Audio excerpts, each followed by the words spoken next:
Hello, this is Dimple and today we discuss about topic enzyme. तो enzyme topic एक scientist ने दिया था जिनका नाम था Edward Buchner. Presence of enzyme reported by कोने, एक साइंटिस्ट थे कोने जिन्होंने बताया था कि एंजाइम एग्जिस्ट करते हैं। Enzyme is a biocatalyst. Enzyme क्या है? एक बायोकैटलिस्ट है जो बायोकेमिकल रिएक्शन को कैटलाइज करवाता है। अब एंजाइम की प्रॉपर्टीज़ क्या हैं? Biocatalyst help in speeding up the biochemical reactions, biochemical reaction को स्पीडिंग अप करने में हेल्प करता है। बायोलॉजिकल इन ओरिजिन, लिविंग्स में होता है। होली और पार्शली प्रोटीनस इन कंपोजिशन, पूरा या फिर आधा प्रोटीन से बनाया होता है एंजाइम। होली के एग्जाम्पल हैं सेलेवरी अमाइलेज, ट्रिप्सिन, पेप्सिन, और जो पार्शली प्रोटीन से बने होते हैं उसके एग्जाम्पल हैं catalase, nitrogenase, hexokinase etcetera. Next है क्या प्रॉपर्टी है? Occurs required in very small amount, बहुत कम ही अमाउंट में हमको एंजाइम की ज़रूरत होती है।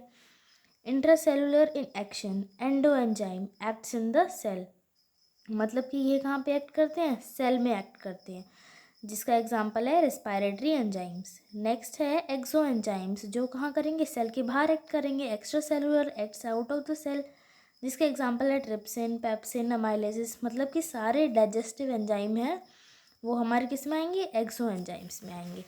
नेक्स्ट प्रॉपर्टी पढ़ते हैं अब हम इसकी, high turn over. High turn over का मतलब है कि 1 mole of enzymes acting on substrate molecules पर मिनट। 1 मोल ऑफ एंजाइम जो है एक सबस्ट्रेट पे 1 मिनट वर्क करेगा, उसको हम बोलेंगे हाई टर्न ओवर। जैसे कि कैटालेज है, 5 मिलियन कैटालेज वर्क करते हैं 1 मिनट में। 18 मिलियन ऑफ यूरिएज एंजाइम है, उसमें 18 मिलियन पर सबस्ट्रेट के 1 मिनट में एक्ट करते हैं। और 36 million of carbonic anhydrase. Carbonic anhydrase जो एंजाइम है वो फास्टेस्ट एंजाइम है। नेक्स्ट प्रॉपर्टी है सबस्ट्रेट स्पेसिफिक, मतलब कि कोई एक एंजाइम है वो किसी पर्टिकुलर सबस्ट्रेट पर ही एक्ट करेगा और किसी सबस्ट्रेट पर वो एक्ट नहीं कर सकता। इसके एग्जाम्पल हैं लैक्टेज, इसके एग्जाम्पल लैक्टोज है, सुक्रेज, सुक्रोज। माल्टेज एंजाइम किस पे एक्ट करेगा? माल्टोज पे। एमाइलाइज क्या बनाएगा? ये शुगर्स। नेक्स्ट प्रॉपर्टी है टेम्परेचर स्पेसिफिक, इसका मतलब कि एक एंजाइम है वो किसी अपने ऑप्टिमम आइडियल टेम्परेचर पर ही वर्क करेगा ढंग से। अगर उस टेम्परेचर से कम हुआ या ज़्यादा हुआ तो रिएक्शन क्या होगी? स्लो डाउन हो जाएगी या फिर स्टॉप हो जाएगी। जैसे कि एमाइलेज एंजाइम है, ये 36 डिग्री सेल्सियस पर वर्क करता है। नॉर्मल टेम्परेचर होता है वो 25 डिग्री सेल्सियस टू इधर 40 आएगा, 40 डिग्री सेल्सियस पे वर्क करता है। पीएच स्पेसिफिक, मतलब कि एक जो एंजाइम है वो एक अपने पीएच वैल्यू पर ही वर्क करेगा। 3D tertiary structure, 3D tertiary structure होगा 3 डायमेंशनल। नेक्स्ट हम पढ़ते हैं एंजाइम और कैटलिस्ट में डिफरेंस क्या है। एंजाइम है वो एक बायोकैटलिस्ट है, बायोकेमिकल रिएक्शन को स्पीडिंग अप कराता है, कैटलिस्ट करता है। जो कैटलिस्ट है वो एक इनऑर्गेनिक कंपाउंड है made up of proteins, Holi और पार्शली। ये एंजाइम्स जो होते हैं ये प्रोटीन्स के बनते हैं, और जो कैटलिस्ट होते हैं वो इनऑर्गेनिक सिंपल मिनरल आयंस के बनते हैं। एंजाइम जो है वो एक 3 डायमेंशनल स्ट्रक्चर है, 3D टर्शरी स्ट्रक्चर होता है इसमें। अभी हमने इसकी प्रॉपर्टीज़ में पढ़ा, लेकिन इसके पास ये नहीं होता। एंजाइम जो है उसको टेम्परेचर, पीएच और सबस्ट्रेट ये सारी चीज़ें अफेक्ट करती हैं, पर कैटलिस्ट को ये कुछ भी अफेक्ट नहीं करता। एंजाइम की इम्पोर्टेंस क्या है? All biochemical reactions need to occurs at controlled temperature. सारी बायोकेमिकल रिएक्शन जो हैं उनको हमको एक कंट्रोल टेम्परेचर पर ही वर्क कराना होता है। Enzymes are needed to speed up biochemical reactions in order to meet up all energy needs. Enzymes को सपोर्ट करती हैं बायोकेमिकल रिएक्शन जो होती हैं, उनको कौन सपोर्ट करते हैं? एंजाइम्स, ताकि वो अपनी सारी रिएक्शंस की नीड जो है, एनर्जी की नीड है, वो पूरी कर सकें। एक रिएक्शन का एग्जांपल दिया हुआ है CO2 प्लस H2O। यहाँ पे कौन सा एंजाइम कैटलाइज करा रहा है? Carbonic anhydrase. 1 सेकेंड में ये 600,000 मॉलिक्यूल्स बना देता है। H2CO3 बना लेगा ये carbonic acid 200 mole in an hour, एक आर में 200 मोल बना लेगा ये। नेक्स्ट है mechanism of action of enzyme. तो सबसे पहले एक मैकेनिज्म है लॉक एंड की थ्योरी, जो एक साइंटिस्ट ने दी थी जिनका नाम है फिशर। ये एंजाइम है, ये सबस्ट्रेट है, ये एंजाइम की एक्टिव साइट है, या फिर हम क्या कह सकते हैं कि कैटलिस्टिक साइट है। इसके बाद ES कॉम्प्लेक्स बनेगा, ये दोनों अटैच हो जाएंगे, कॉम्प्लीमेंट्री होंगे ताकि दोनों एक दूसरे से फिक्स हो जाएं। इसके बाद इसमें क्या होगा, प्रोडक्ट बन जाएंगे। यहाँ पे एंजाइम अलग और सबस्ट्रेट अलग, प्रोडक्ट बनेगा। नेक्स्ट है induced fit mechanism bye Koshland. Koshland एक साइंटिस्ट थे जिन्होंने दिया हमें इंड्यूस्ड फिट मैकेनिज्म। ये कैसे ही एंजाइम है, ये इसकी क्या हो गई, एक्टिव साइट। ये क्या है हमारे पास, सबस्ट्रेट। अब इसमें एक्टिव साइट के दो ग्रुप होते हैं, एक बटरिंग ग्रुप और एक कैटालिटिक ग्रुप। बटरिंग ग्रुप क्या करता है, स्ट्रक्चर सबस्ट्रेट को होल्ड करने में हेल्प करता है, और जो कैटालिस्टिक ग्रुप होता है वो हमारा बॉन्ड्स को अटैच करने में हेल्प करता है।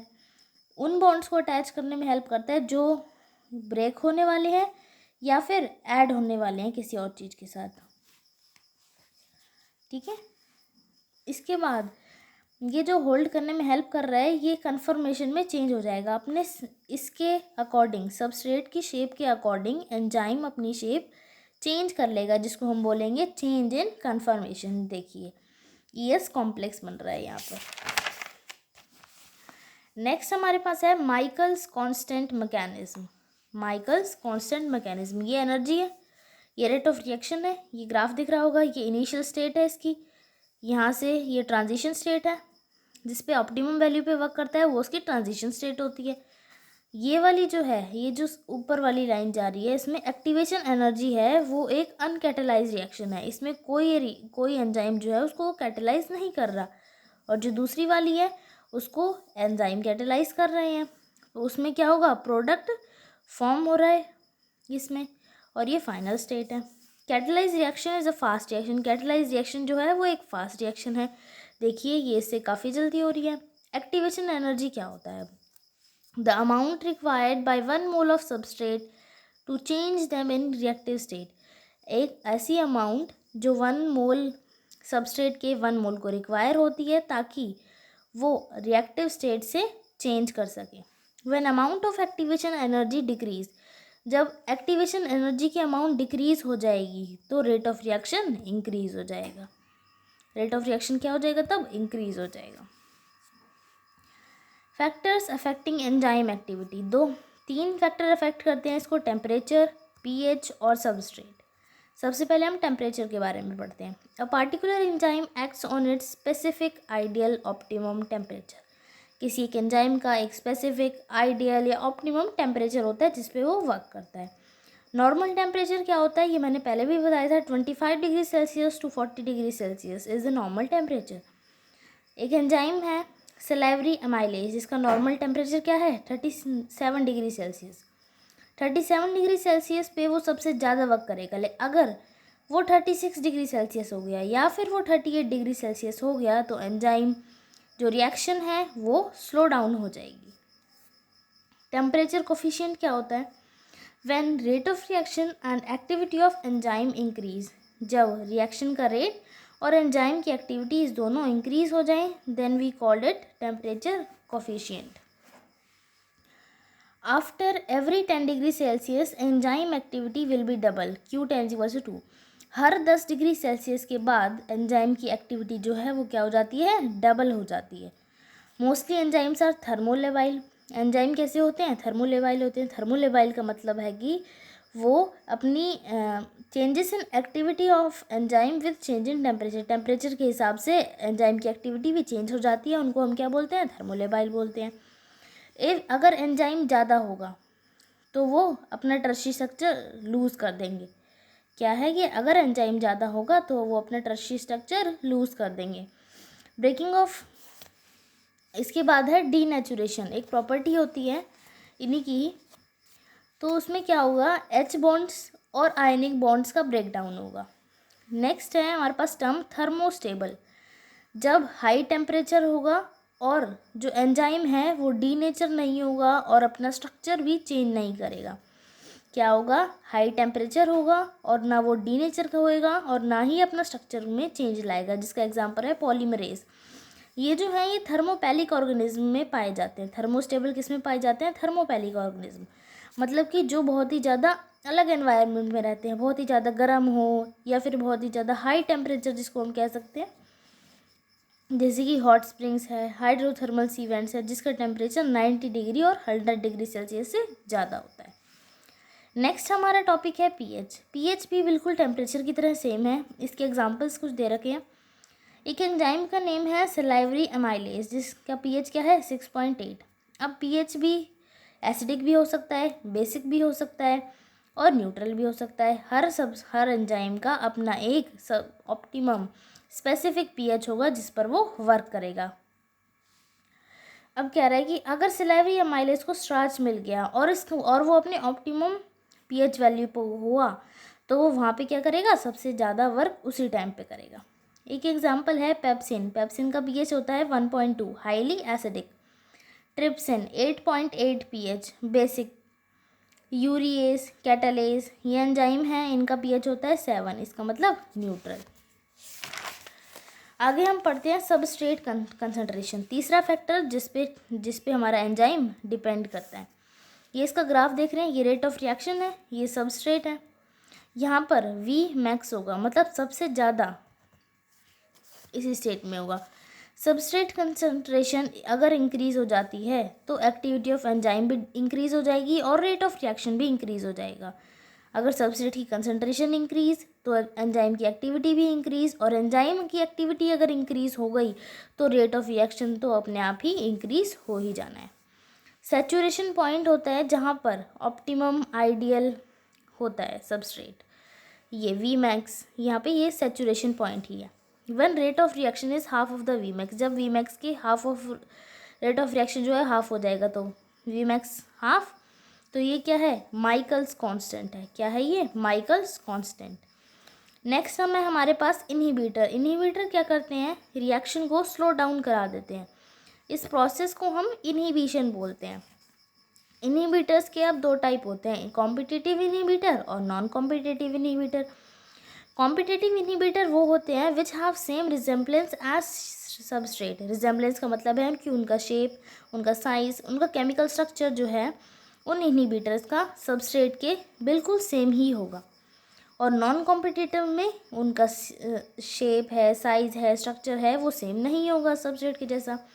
एक एग्जांपल है सबस्ट्रेट का नाम है सक्सीनेट और इसमें एंजाइम कौन सा एक्ट कर रहा है? सक्सीनेट डिहाइड्रोजिनेस प्रोडक्ट बना रहे हैं फिनरेटेड।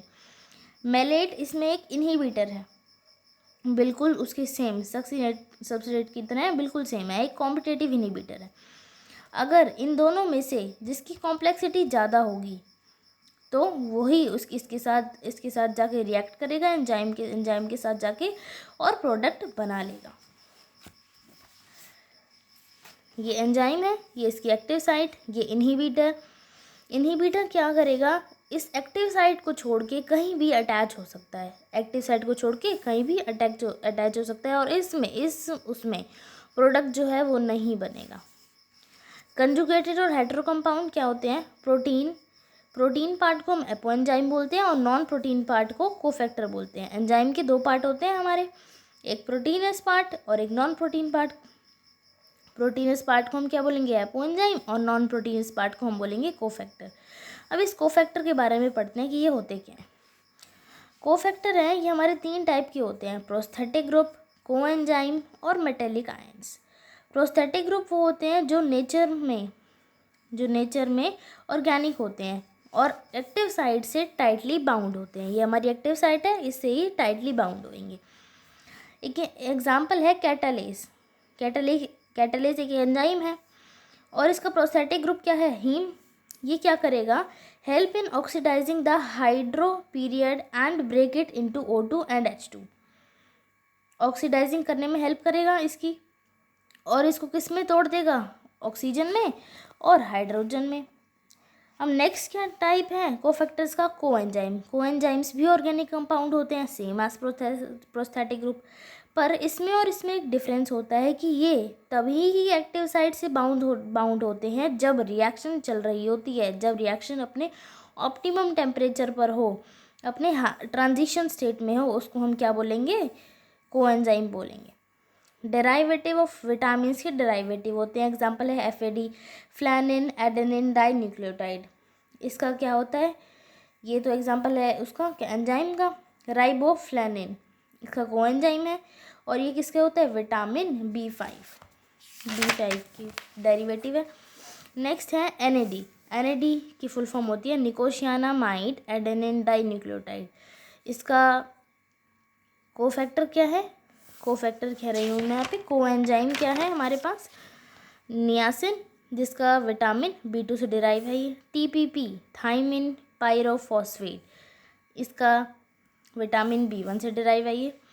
थर्ड टाइप है कोफैक्टर्स का मेटल आयंस, ये इनऑर्गेनिक होते हैं नेचर में, और always bind with active site, हमेशा ही एक्टिव साइट से बाइंड होते हैं। किसकी तरह फर्स्ट वाला क्या था हमारा, प्रोस्थेटिक ग्रुप की तरह ही ये हमारे बाइंड होते हैं हमेशा, किससे, एक्टिव साइट से, पर वो टाइटली बाउंड होते हैं, ये हमेशा ही बाउंड होते हैं। एग्जाम्पल है सेलाइवरी अमाइलेस एक एंजाइम है जिसका मेटेलिक आयन है क्लोरीन।